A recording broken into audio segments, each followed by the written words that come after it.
आज मैं आपको श्री स्वामी परमहंस दयाल जी महाराज के जीवन के बारे में बताने जा रही हूँ। श्री स्वामी अद्वैतानंद जी महाराज परमहंस, जिनको दादा गुरुदेव जी भी कहते हैं, उनका जन्म रामनवमी के दिन संवत 1903 सन 1846 में एक ब्राह्मण पाठक परिवार में हुआ था। उनके जन्म के समय ही लोगों को लगा कि एक दिव्य शक्ति का धरती पर आगमन हुआ है। उनका जन्म रामनवमी के अवसर पर होने के कारण उनका नाम रामयादपुरी रखा गया। उनके पिताजी श्री तुलसीदास जी पाठक एक बहुत ही नेक उच्च विचार वाले व्यक्ति थे और पंडित पुरोहिताई का कार्य करते थे। आसपास के क्षेत्रों में उनका काफ़ी प्रभाव था और बहुत से लोग उनके अनुयायी थे।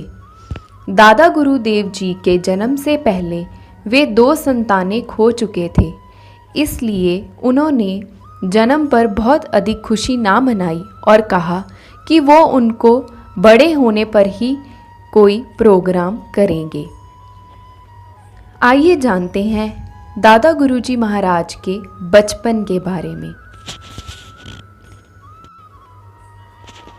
श्री स्वामी अद्वैतानंद जी महाराज परमहंस दादा गुरुदेव जी का जन्म रामनवमी के दिन संवत 1903 सन 1846 में एक ब्राह्मण पाठक परिवार में हुआ था, जैसा कि हम पहले ही सुन चुके हैं। दादा गुरुदेव जी ने 8 साल की आयु में सत्संग कार्य आरंभ कर दिया था। 9 साल की आयु में तो वे श्वास क्रिया किया करते थे और उन पर महारत भी हासिल कर ली थी। वे निरंतर अभ्यास भी किया करते थे। श्वास क्रिया के जरिए वे अपने शरीर को अक्सर हवा में काफ़ी ऊपर उठा लिया करते, जैसे कि शरीर हवा में उड़ने लगता हो, और कई बार वे छत की ऊंचाई से भी ऊपर करीब 18 फुट तक अपने शरीर को उठा लिया करते थे।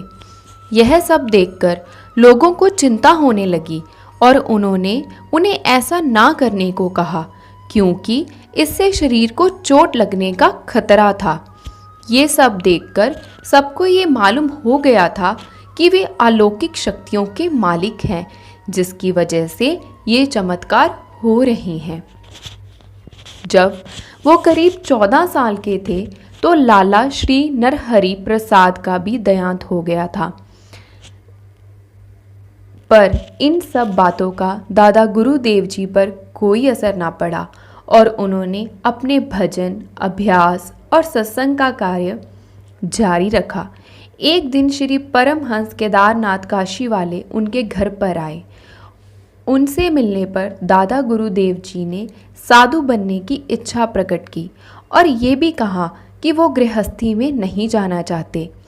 स्वामी परमहंस जी ने उन्हें ऐसा ना करने के लिए और गृहस्थ में प्रवेश करने के लिए कहा, पर दादा गुरुदेव जी नहीं माने और अपनी बात पर डटे रहे।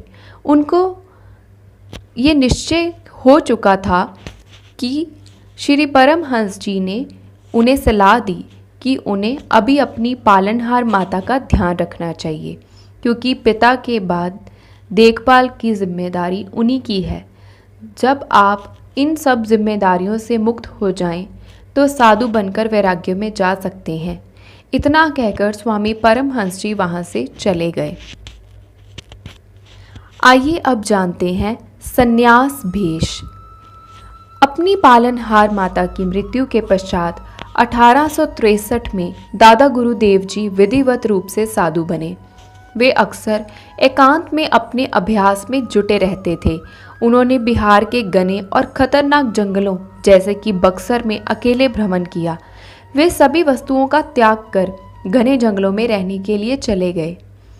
आइए अब देखते हैं कि उन्होंने जंगल में कैसे तपस्या की।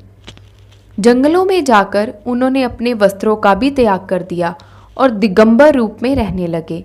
वो घने जंगलों में भयानक जानवरों जैसे शेर, सिंह, सांपों इत्यादि के साथ अकेले नग्न रूप में करीब 16 वर्ष 1807-9 तक रहे थे। इस दौरान उन्होंने अभ्यास अवस्था की बहुत सी क्रियाओं में महारत हासिल की, जैसे कि शब्द योग, सहज योग और सूरत योग। वहाँ का